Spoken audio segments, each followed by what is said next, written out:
Hey guys, this is part two of our interview with Sean Buckles. I hope you enjoy it. So then now, like, you guys are in this like awesome school building. Yeah. You're down there, and it's like a really great part of town. It's kind of like we're seeing kind of that whole area get That's right. revitalized and stuff like Yeah. that. So tell us a little bit about how you got in there, kind of what that experience was like, and Oh then yeah. Yeah. Lincoln Center. Uh, before we moved back to Colorado, when I finally got out of the military, I was scared. Didn't really know where we were going to go. Didn't have the finance we needed to do it. We just knew that we were supposed to continue pursuing this thing. Again, God saying, just make a decision, just do it, just go. And so we show up to Colorado, living in my brother's basement. I'm 32 years old or something with my three kids and my wife, wondering what the heck do we just do? And I don't know, all the places, locations, buildings that we pursued just weren't right. They were overpriced and they didn't feel right.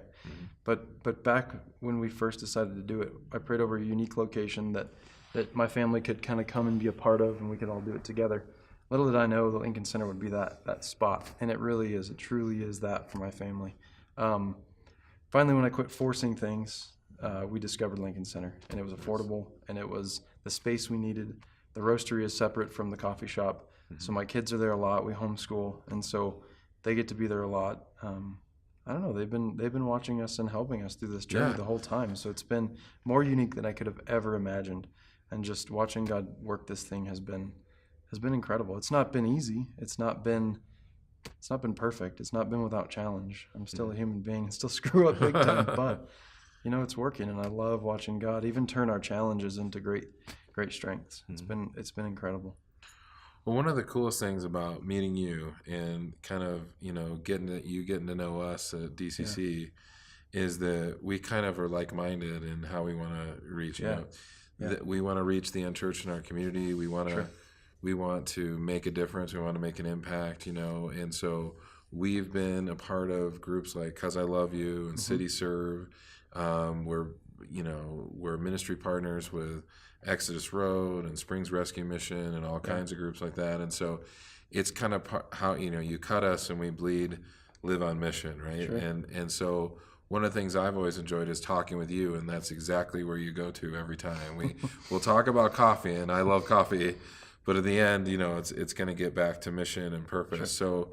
So tell me, like, we have this burgeoning coffee scene that's coming to Yeah. Colorado Springs. We've got Loyal Coffee, we got you guys, we got Third Space, we've got just all these other groups and coming in, and a number of you guys have real mission and purpose, which has been really great to see. Sure. And you all work together, and you're not like stiff competition Yeah. and getting each other. But one of the things that I wanted you to talk about is just your 30,000 foot view, what you'd love to see happen Yes. in Colorado Springs with what you're doing at Building 3, because I think DCC can be a big part of that. Sure. I love it. Again, coming here, I had no idea that this is the avenue that we would pursue. We were just kind of getting through business and getting moved in and all that. But now, showing up to Colorado Springs, the first thing I experienced was collaboration from other coffee shops, and I didn't expect that. I expected cutthroat industry. I expected, who's this new guy? There's no way we're gonna make it. All these doubts, and just I knew there was other businesses that existed, guys like Switchback, and I'd heard that Loyal was getting ready to start, and all the other big names that were already here. And I thought, what do we have to offer this community? But it wasn't us. It wasn't up to us. It was up to God the whole time. It still is. And right away, I got to see that Colorado Springs is unique. It's different. It's different than any other city I've experienced. And it is collaborative. It's very collaborative. We still compete. Whatever. We're in coffee. It's fun. It's Right. what we do. But it's high tides raise all ships kind of mindset. Yep, I that's truly right. believe that for sure. And I mean, half the baristas on all of our staff are either dating or have gotten married, or it's awesome. It's a great community. I think most recently, God's been giving me vision for what our specific purpose will be in this community. My wife and I often sit and talk about, what do we see in 20 years? What do we really want to be doing? What is this business supposed to be doing? And that's what keeps me up late at night is, what is the bigger purpose? What's going to get us through these challenging times, and what's going to give our baristas and our staff and our name bigger purpose, and what is God going to do through it, and that's what I've been asking a lot lately. So, clearly I've been seeing and feeling from him that it's not just for the sake of business. It's not going to be for profit. It's not going to be for my wife and I to sit back someday and have a hefty paycheck or a hefty bank account. If it's for the sake of that, I've asked for God to take it and not make it that way.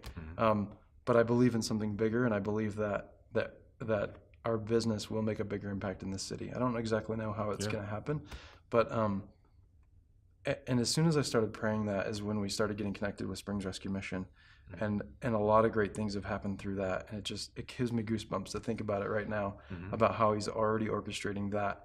And that's what I want to see Building 3 do, a for-profit business doing something selflessly for the city that's bigger than just our business and our company, that our staff can really get behind, and that, that we can really affect some lives, whether it's one at a time or whatever that looks like. I don't know. So let's talk about that too, because Springs Rescue Mission, you guys have had Thomas that's worked for you, and talk about Thomas, just how that all worked out. That's awesome. Thomas is great. Just as I said, I had gotten connected with Springs Rescue Mission, and at first they just needed some coffee training, and so we started doing barista training for a bunch of their staff. They do Mission Catering, a great company. Tyler Peoples and Jason Horn lead up Mission Catering. They do a great job. So there's a recovery program called New Life, and it's through Springs Rescue Mission. And at a certain point during that program, the guys that are recovering, that are doing well, they can apply, and they have to go through an interview process to do, I think, one of 4 different things through Springs Rescue Mission. And one of those things happens to be volunteering with Mission Catering. Well, Tyler's vision on that is to teach guys a culinary art, teach them service, teach them how to serve well, how to be selfless, and kind of bring in some humility and serve people through kind of really good quality food. So Tyler took Mission Catering from an in-debt thing back into a very profitable thing that goes right back into Springs Rescue Mission, using these guys, giving them a skill. So now they're somewhat marketable when they leave this program. Again, that program's a year long. So after a year, they're expected to find a job. And if you didn't have a skill before, what skill do you have when you get out? You've recovered, good job, that's great. But Tyler's idea was give these guys better skill. So through that, they started pursuing coffee a little bit, and that's kind of where we came into play, was doing that coffee training. And right away, Thomas really stood out. He had a great passion for the coffee. It connected with him in a way that I hadn't seen somebody kind of come alive in coffee before.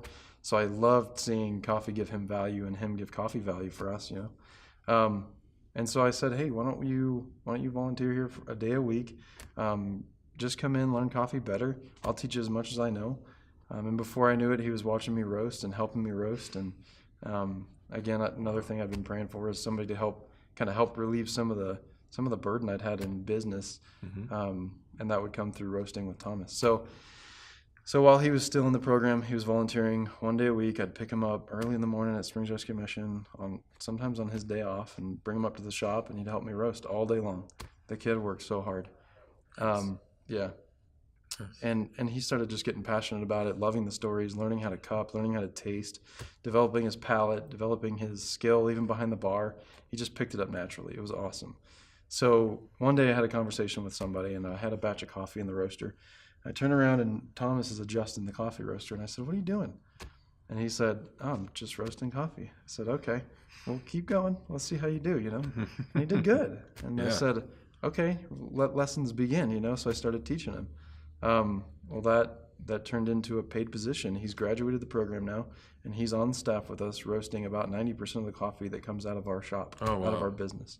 So now it's giving him value. He understands the weight of the quality product that has to come out, all the hard work that goes in from the farmers to tasting, to buying, all that process. He understands that if it's not roasted right, that's our signature, that's our product. And he takes that very seriously. He does a great job with it. He's amazing. Right on. No selfish ambitions. He's just doing it, and he loves it. That's another thing I see. I see God using coffee to bring value into somebody's life.